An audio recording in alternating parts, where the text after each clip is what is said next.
Mitris Richardson, a name now synonymous with a haunting mystery. A young woman full of life, full of promise. Mitris was intelligent, driven, and determined to make a difference. Despite her parents' separation, she thrived. She excelled in school, her intelligence shining brightly, her laughter was infectious, her spirit, magnetic. Mitris's academic achievements were a testament to her work ethic and dedication. She was the first in her family to graduate college. But fate, it seemed, had other plans.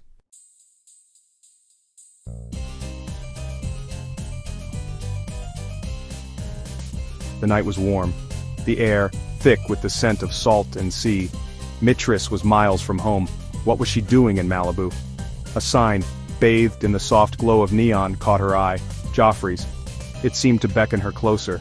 She pulled into the parking lot, her movements erratic, her words disjointed. Joffrey's restaurant. How can I help you? Yes, there's a woman here. She's acting very strange. Her behavior is concerning. She seems disoriented, maybe under the influence. The restaurant staff, concerned by her behavior, contacted the authorities. Mitris was arrested.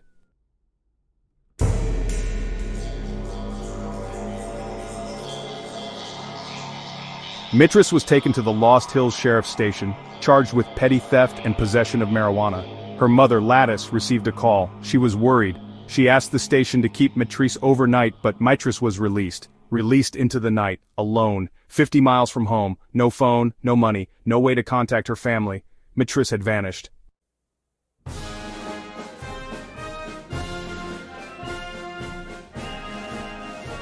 Mitris Levon Richardson entered the world on April 30, 1985, a time of both joy and uncertainty for her young parents, Lattice Sutton and Michael Richardson. High school sweethearts facing an unplanned pregnancy, they made the difficult decision to entrust Mitris's upbringing to her great-grandmother in Covina, California. It was a decision born out of love and a desire to provide the best possible start for their daughter. Despite the geographical distance, Mitris's parents remained a constant presence in her life. Lattice, a woman of unwavering strength and determination, eventually married Larry Sutton, providing Mitris with a stable and loving stepfather. Though their family structure was unconventional, the love and support they showered upon Mitris were unwavering. From her earliest years, Mitris possessed an undeniable spark, a vibrant energy that drew people in. Her laughter was infectious, her smile radiant. She moved through life with a grace and confidence that belied her young years, leaving an imprint on everyone she met. The home of her great-grandmother was filled with warmth and the comforting aroma of home-cooked meals. It was a place where Mitris felt safe, nurtured, and loved. Her great-grandmother, a pillar of strength and wisdom, instilled in Mitris the importance of family, education, and staying true to herself.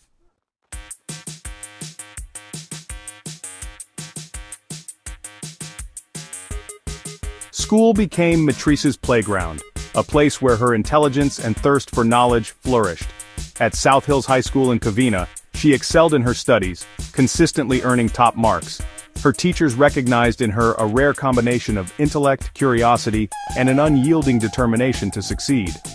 Mitris's academic success was not simply a matter of raw intelligence, it was fueled by an insatiable curiosity and a genuine love of learning. She approached every subject with an eagerness to understand, to delve deeper, to challenge herself. Her enthusiasm was contagious, inspiring her classmates and leaving a lasting impression on her teachers.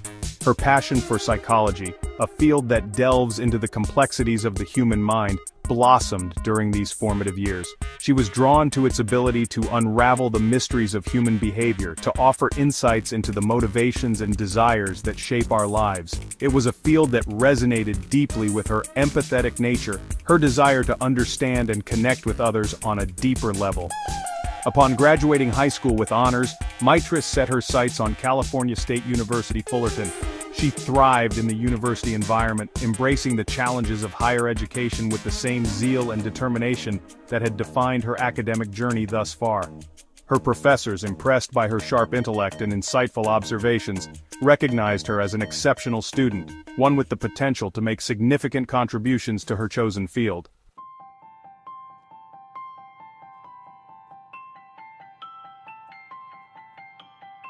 The university years were not just a time of academic exploration for Mitris, they were also a period of profound personal growth and self-discovery. It was during this transformative time that she embraced her sexual orientation, coming out as a lesbian to her family and friends. Their unwavering love and acceptance provided a safe haven for Matrice to explore her identity and navigate the complexities of coming of age. The weight of societal expectations and the fear of judgment can be heavy burdens to bear, especially during the vulnerable years of early adulthood. Yet, Mitris faced these challenges with remarkable courage and resilience. She refused to be defined by the narrow confines of societal norms, choosing instead to live her truth openly and authentically. Her decision to live openly as a lesbian was a testament to her strength of character and her unwavering belief in her right to love and be loved for who she was. It was a decision that brought her closer to her family, deepening their bond and solidifying their unwavering support. Mitris found solace and strength in the LGBTQ+ community at California State University, Fullerton. She immersed herself in its vibrant tapestry, attending support groups, participating in social events, and forging deep connections with like-minded individuals who understood the unique challenges and triumphs of navigating a world that wasn't always accepting. It was within this community that Mitris found a sense of belonging, a place where she could be her true, authentic self without fear of judgment or prejudice.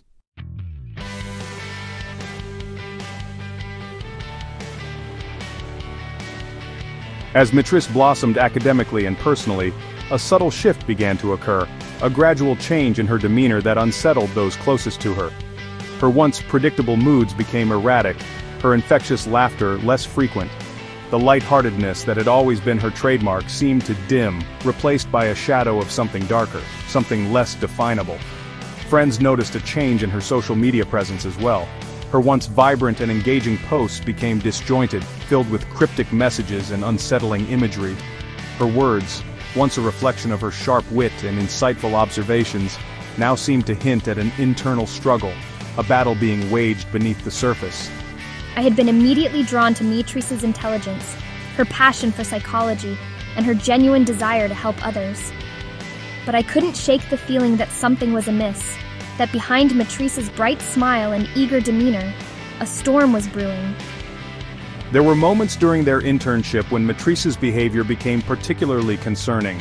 Her thoughts would race, her words tumbling out in a torrent of disjointed sentences. At times she seemed detached from reality, lost in a world of her own making.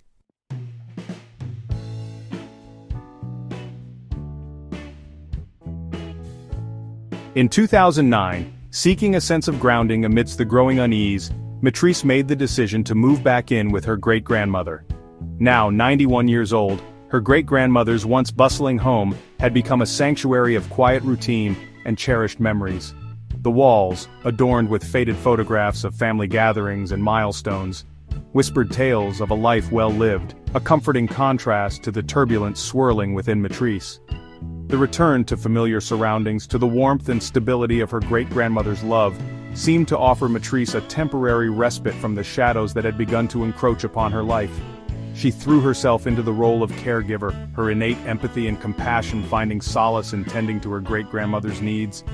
The simple act of preparing meals, sharing stories, and offering companionship provided a sense of purpose amidst the growing uncertainty. Yet, even within the sanctuary of her great-grandmother's home, the disquieting changes in Mitris's behavior persisted. Her moods, once predictable, remained as unpredictable as the shifting tides. Moments of lucidity, of the vibrant and engaging Mitris her family knew and loved, were interspersed with periods of withdrawal and unsettling detachment. Her family, their hearts heavy with worry, watched as the shadows seemed to deepen.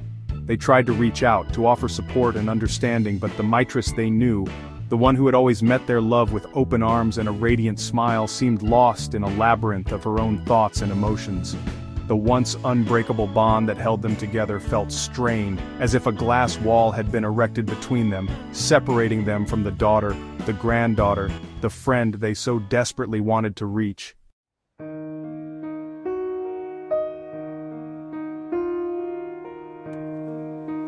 The once solid ground of Mitris's life seemed to be giving way, the foundation upon which she had built her dreams and aspirations crumbling beneath the weight of an invisible burden. The future that had once shimmered with promise, with the anticipation of graduate school and a fulfilling career in psychology, now appeared as a distant and uncertain horizon. Her sleep, once a refuge of peace and restoration, became plagued by vivid dreams and restless nights. She would wake with a start, her heart pounding in her chest, the remnants of unsettling visions clinging to the edges of her consciousness. The line between dreams and reality blurred, leaving her feeling disoriented and adrift in a sea of her own subconscious. Her once sharp focus, the unwavering determination that had propelled her through academic challenges and personal triumphs, faltered. Simple tasks that had once been second nature now felt insurmountable, her mind unable to concentrate, her thoughts scattering like leaves in a strong wind. The world, once a source of endless fascination and opportunity, now felt overwhelming, a cacophony of sensory overload that she couldn't escape. The vibrant colors and bustling energy of the city that she had once embraced now seemed to assault her senses, leaving her feeling drained and depleted.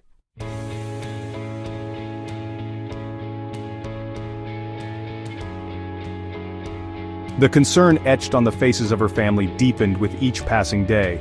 They had always been a source of strength and support for Matrice, a safe haven where she could be her true, authentic self without fear of judgment. Yet, now, faced with the unsettling changes in her behavior, they found themselves grappling with a sense of helplessness, of not knowing how to reach through the darkness that seemed to have enveloped her. Conversations, once filled with laughter and shared dreams, were now strained, punctuated by long silences and unspoken anxieties. Matrice, once so open and expressive, seemed to retreat further into herself, her words becoming guarded, her once vibrant eyes veiled with a sadness that pierced her family's hearts. They had always encouraged her independence, her determination to forge her own path in the world. But now, as they witnessed her struggle, they couldn't shake the feeling that they had failed her in some fundamental way, that they had missed the signs, the subtle cries for help that had gone unanswered. The weight of unspoken words hung heavy in the air, a barrier to the open communication that had always been a hallmark of their relationship. They yearned to bridge the chasm that had opened up between them, to offer words of comfort and reassurance, but fear held them back, fear of saying the wrong thing, of pushing her further away, of shattering the fragile connection that remained.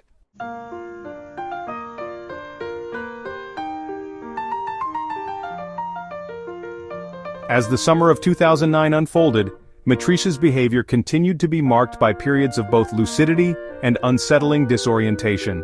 Friends recalled instances where she seemed like her old self, engaging in lively conversations, her wit and intelligence shining through. Yet these moments were often followed by episodes of confusion, paranoia, and a detachment from reality that left them deeply concerned. One particular weekend, Matrice embarked on a trip to Las Vegas with friends, hoping for a carefree escape from the mounting pressures she faced. The bright lights and constant stimulation of Sin City, however, seemed to exacerbate her already fragile state, pushing her further into a disorienting spiral. Friends described her behavior as erratic and unpredictable. She would disappear for hours, resurfacing with rambling accounts of encounters and experiences that seemed fantastical and out of character. Her usual vivaciousness had given way to a nervous energy, her laughter tinged with a manic edge that set them on edge. Concerned for her well-being, her friends tried to persuade her to return home, to seek professional help. Matrice, however, resistant to their pleas, insisted on staying, her judgment seemingly clouded by an internal turmoil that they couldn't penetrate.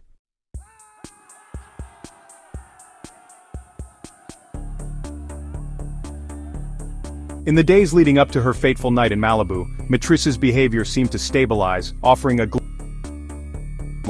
The erratic moods and unsettling episodes subsided, replaced by a period of relative calm and coherence. She resumed her daily routines, her interactions with family and friends marked by a semblance of normalcy that had been absent in the preceding weeks. She spoke of her plans for the future, her voice regaining some of its characteristic enthusiasm as she discussed her aspirations of pursuing a master's degree in psychology. She had even begun researching potential graduate programs, her determination to help others, to impact on the world, resurfacing after what felt like an eternity, lost in a fog of confusion. Her family, cautiously optimistic, clung to these glimmers of hope, praying that the worst was behind them. Granddaughter, the friend they cherished, was finally emerging from the darkness that had threatened to consume her. They dared to believe that the storm had passed, that the sun was beginning to break through the clouds. Little did they know, however, that this apparent calm was but the eerie stillness before a storm, a fleeting moment of respite before their world would be irrevocably shattered. For on the horizon, hidden from was already in motion, a series of seemingly insignificant choices and circumstances that would culminate in a night of unimaginable tragedy and a mystery that would haunt them for years to come.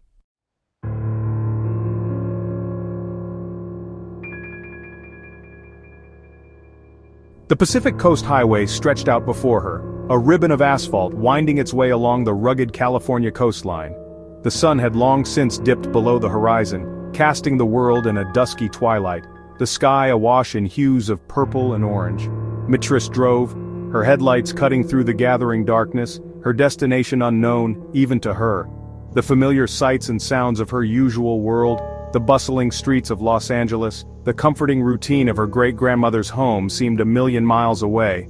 She was adrift, both literally and figuratively, her mind a whirlwind of thoughts and emotions that she couldn't quite grasp. The rhythmic hum of the engine, the steady beat of the windshield wipers against the occasional sprinkle of rain, provided a strange sense of comfort, a counterpoint to the chaos swirling within her. She drove on, as if in a trance, the road ahead beckoning her forward, offering the illusion of escape, of a destination where peace and clarity awaited. But where was she going? What unseen force was guiding her down this unfamiliar path, toward a destiny shrouded in shadows and uncertainty? The answers for now remained elusive, hidden somewhere in the labyrinth of her own troubled mind.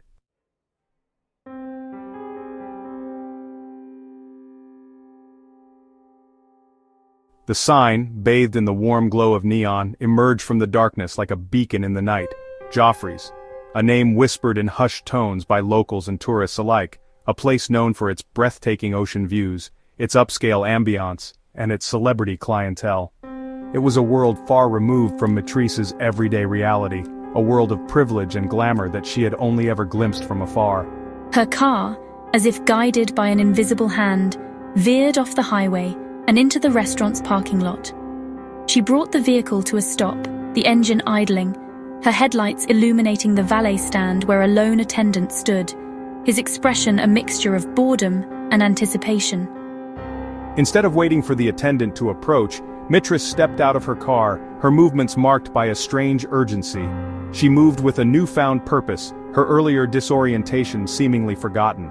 She approached the valet, her eyes wide and unblinking, her words tumbling out in a torrent of disjointed sentences, a mixture of excitement and confusion that left the young man bewildered. "Is Vanessa here?" she asked, her voice a breathless whisper, her gaze darting around the parking lot as if searching for a familiar face in the sea of luxury cars. "I have to see Vanessa. It's important."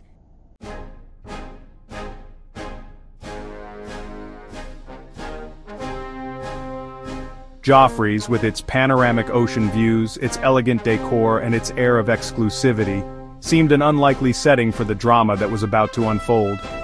Diners, their conversations punctuated by the clinking of glasses and the soft murmur of live music, savored gourmet meals and expensive wines, oblivious to the troubled young woman who had wandered into their midst.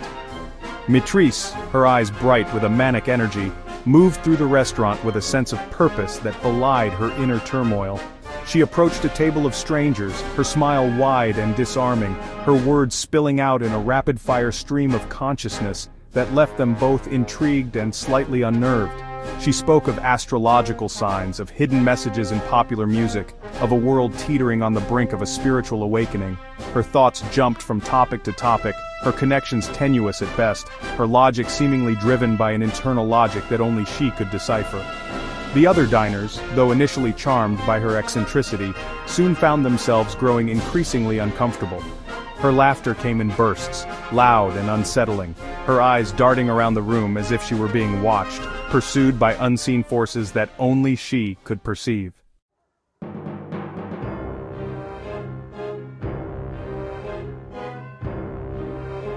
The couple, visibly shaken by her words and demeanor, attempted to extricate themselves from the encounter. Mitris, however, undeterred, followed them, her voice rising in both volume and intensity as she continued her rambling pronouncements, her words becoming increasingly disjointed, her thoughts scattering like leaves in a strong wind. The restaurant staff, alerted to the situation by the concerned murmurs of other patrons, watched with growing concern. It was clear that something was deeply amiss with this young woman, that her behavior went far beyond the realm of mere eccentricity. They had a responsibility to ensure the safety and comfort of all their guests, and this situation was rapidly escalating beyond their ability to control.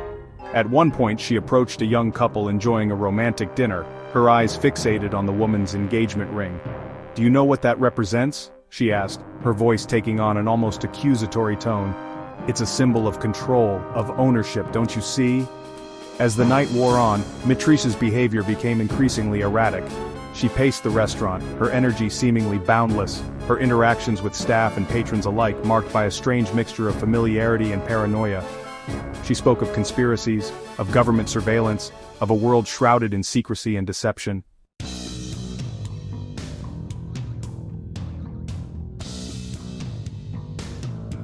The decision was made to contact the authorities. A call was placed to the local sheriff's department, the voice on the other end of the line calm and reassuring, a stark contrast to the growing chaos within the walls of the once tranquil restaurant. We need assistance at Joffrey's restaurant. There's a young woman here who seems very distressed. As they awaited the arrival of law enforcement, the staff attempted to de-escalate the situation, to reason with Mitrice, to offer her comfort and reassurance. Their efforts, however, proved futile. She seemed oblivious to their words, lost in a world of her own, making her paranoia deepening with each passing moment. All right, folks, we're here to help. Can you tell us what's been happening? When the deputies arrived, their presence immediately changed the atmosphere. The air crackled with tension, the once lively chatter of the restaurant replaced by an uneasy silence. Ms. Richardson, can we talk? We just want to make sure you're okay. Mitrice, sensing the shift in energy, retreated further into herself, her eyes darting nervously around the room, her body language conveying both fear and defiance.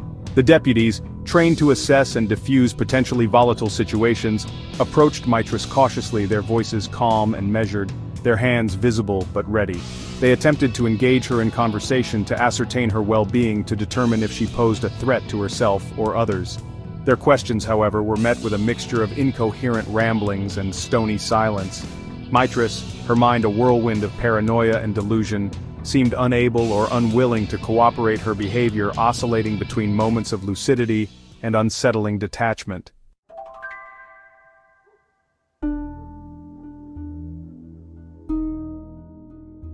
The ambiance of Joffrey's, once buzzing with the laughter of diners and the clinking of glasses, had shifted. An unsettling stillness hung in the air, a stark contrast to the chaos that had unfolded just moments before. Mitrice, now separated from the other patrons, sat alone, her eyes downcast, her shoulders slumped under the weight of an invisible burden. The deputies, having assessed the situation, determined that Mitrice's behavior warranted further evaluation. Their training dictated that individuals exhibiting signs of mental distress, especially in conjunction with erratic behavior and potential substance use, required professional assessment to ensure their safety and well-being. The charge was a misdemeanor, a minor offense in the grand scheme of things, a far cry from the violent crimes that often demanded their attention. Yet, there was something about this young woman, a vulnerability that belied her earlier defiance, that tugged at their consciences. The thought of transporting her to the crowded, chaotic confines of the county jail, a place ill-equipped to handle the complexities of mental health crises, filled them with unease. They had witnessed firsthand the devastating impact of such environments on individuals already teetering on the edge, their sense of humanity urging them to seek a more compassionate alternative.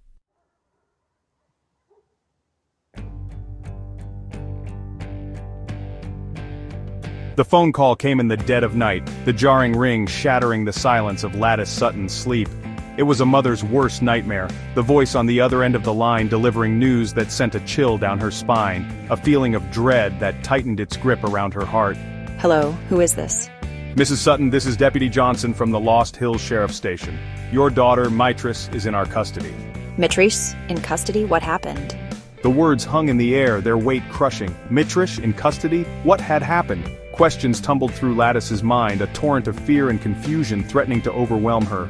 Please tell me what happened to my daughter. Gathering her composure, she listened as the deputy explained the circumstances of Mitrice's arrest, the unpaid bill at the restaurant, the erratic behavior, the concern for her well-being.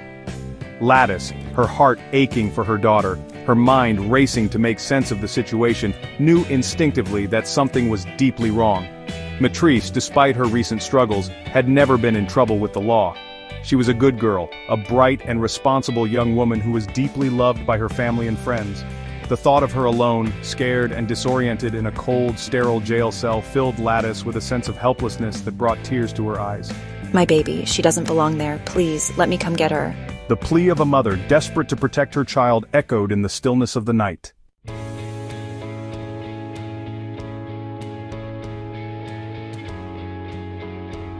The Lost Hills Sheriff's Station, a sprawling complex of concrete and steel, stood as a stark reminder of the often unforgiving nature of the criminal justice system.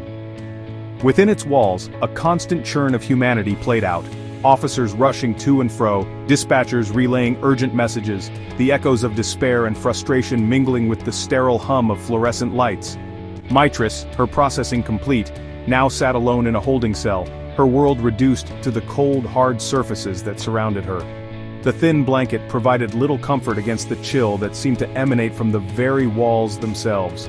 The booking process had been a blur of paperwork, fingerprints, and mugshots, her every move documented, her identity reduced to a series of numbers and letters. The deputies, their faces etched with a weary professionalism that came from witnessing the worst of humanity on a daily basis, had treated her with a detached courtesy that did little to ease her growing sense of fear and isolation. She had tried to explain, to make sense of the disjointed thoughts and unsettling perceptions that had plagued her in recent weeks, but her words seemed to fall on deaf ears. The look in the eyes of those around her, a mixture of skepticism and pity, spoke volumes. She was just another case, another troubled soul caught in the unforgiving machinery of the justice system.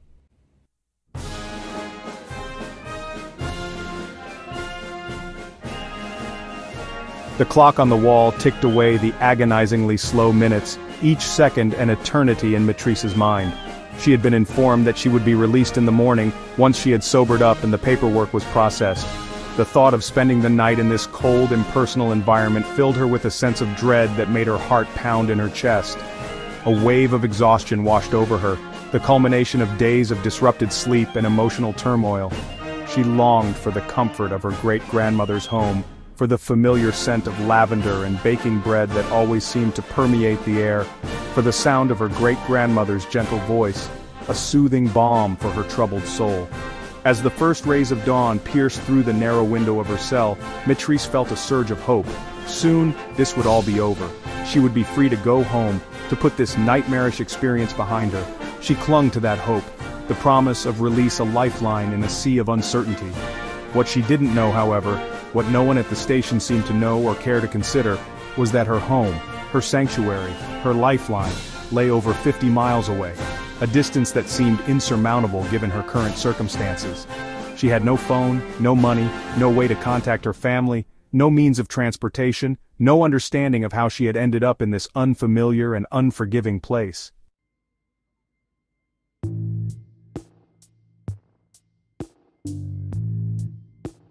The decision to release Mitrice into the pre-dawn darkness, without so much as a phone call to her family, without any regard for her well-being or her ability to find her way home, would later be scrutinized, dissected, and debated ad nauseum. It would become the crux of a mystery that would captivate the nation, a symbol of systemic failures, and a haunting reminder of the fragility of life, especially for those who exist on the margins of society.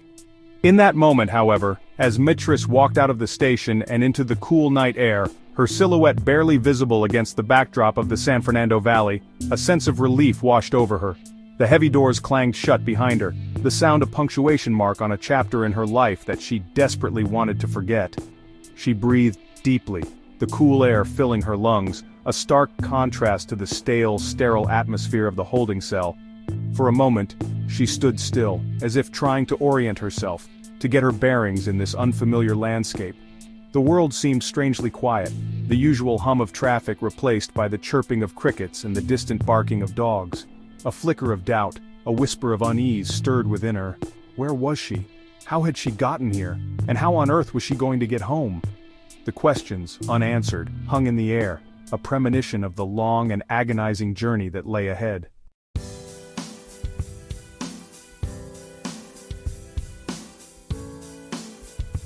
News of Matrice's disappearance spread like wildfire, igniting a firestorm of concern and outrage that ripped through her hometown of Los Angeles and beyond.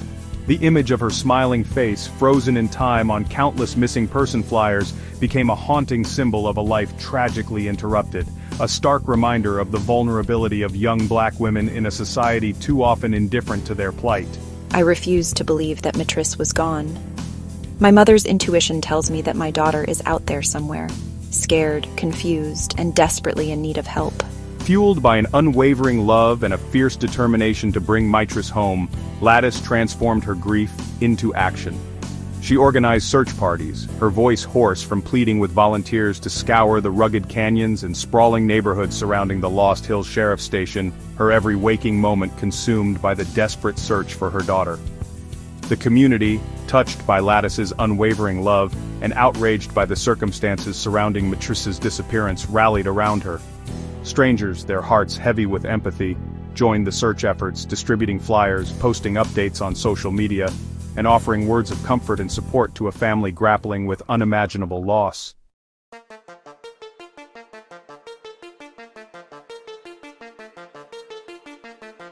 As days turned into weeks and weeks into agonizing months, the investigation into Matrice's disappearance seemed to stall. Leads, initially promising but ultimately fruitless, dwindled to a trickle. Theories ranging from the plausible to the outlandish circulated through the media and online forums, each one adding another layer of complexity to an already baffling case. Some speculated that Matrice, disoriented and suffering from the lingering effects of a mental health crisis, had wandered off into the vast Angeles National Forest, her fragile state exacerbated by the trauma of her arrest and subsequent release into the night. The rugged terrain, unforgiving even to experienced hikers, lent credence to this theory.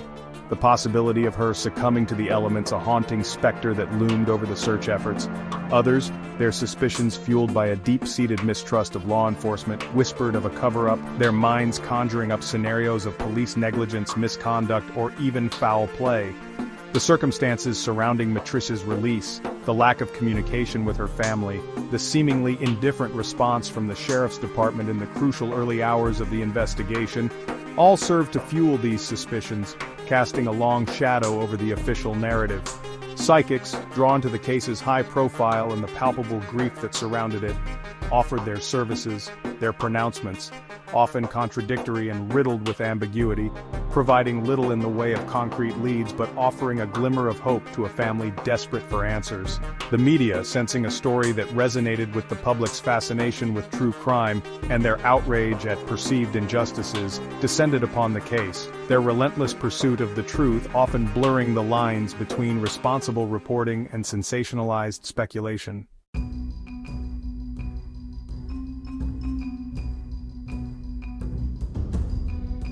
Throughout the agonizing ordeal, I remained the unwavering voice of my daughter, my love for Matrice, a beacon of light amidst the encroaching darkness. I appeared on countless news programs, my grief palpable but my determination unwavering, pleading for information, for witnesses to come forward, for anyone who might have seen something, anything, that could lead to Matrice's whereabouts. The outpouring of support from the community, while a source of strength for me and my family, also brought with it a torrent of false hope and shattered dreams. Every phone call from an unknown number, every tip that promised a breakthrough, only to fizzle out upon closer examination, served as a cruel reminder of the vastness of our loss, the seemingly insurmountable odds stacked against us. There were moments when the weight of it all, the relentless search, the constant media scrutiny, the agonizing uncertainty, threatened to crush my spirit. Yet I refused to give in to despair. My love for Matrice, my unwavering belief that my daughter was out there somewhere, fueling my every breath, my every step, my every plea for justice. The thought of Matrice, alone, scared, and possibly injured, haunted my waking hours and invaded my dreams. I imagined my daughter's fear, her confusion, her longing for the comfort of home and the embrace of her loved ones. It was this image, this visceral connection to my daughter's pain that kept me going, that propelled me forward on the arduous journey to find Matrice and bring her home.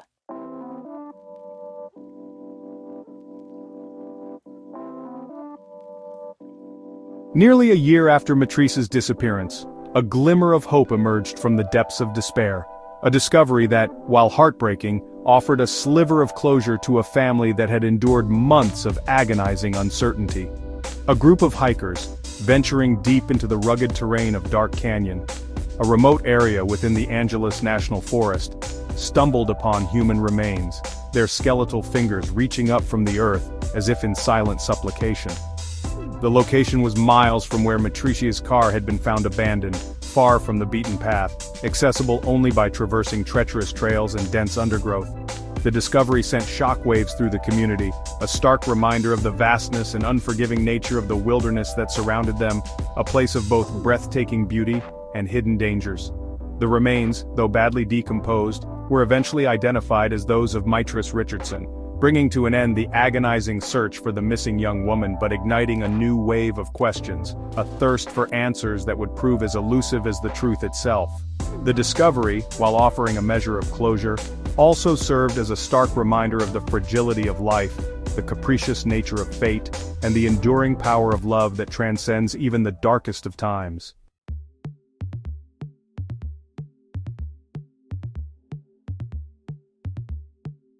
The discovery of Mitrice Richardson's remains in that remote canyon, her bones whispering a silent story of tragedy and loss, marked the end of one chapter in this haunting saga, but left countless others unwritten.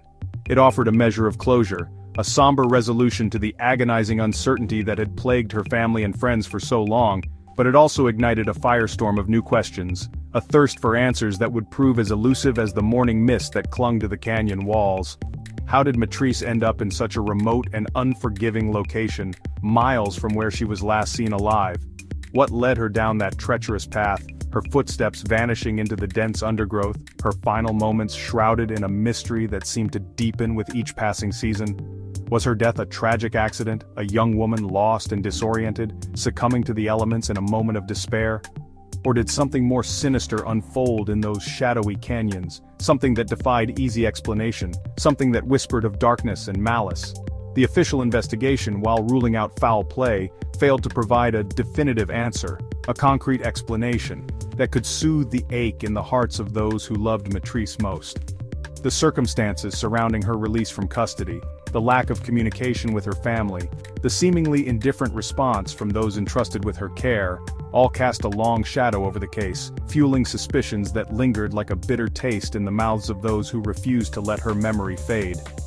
Matricia's case, a tragic tapestry woven from threads of mental health, systemic failures, and the enduring mystery of a life cut short, serves as a stark reminder of the fragility of human existence, the importance of compassion and understanding, and the relentless pursuit of justice for those whose voices have been silenced too soon. The questions remain, unanswered but not forgotten, echoing through the canyons, a haunting testament to a life lost, and a mystery that continues to captivate and confound.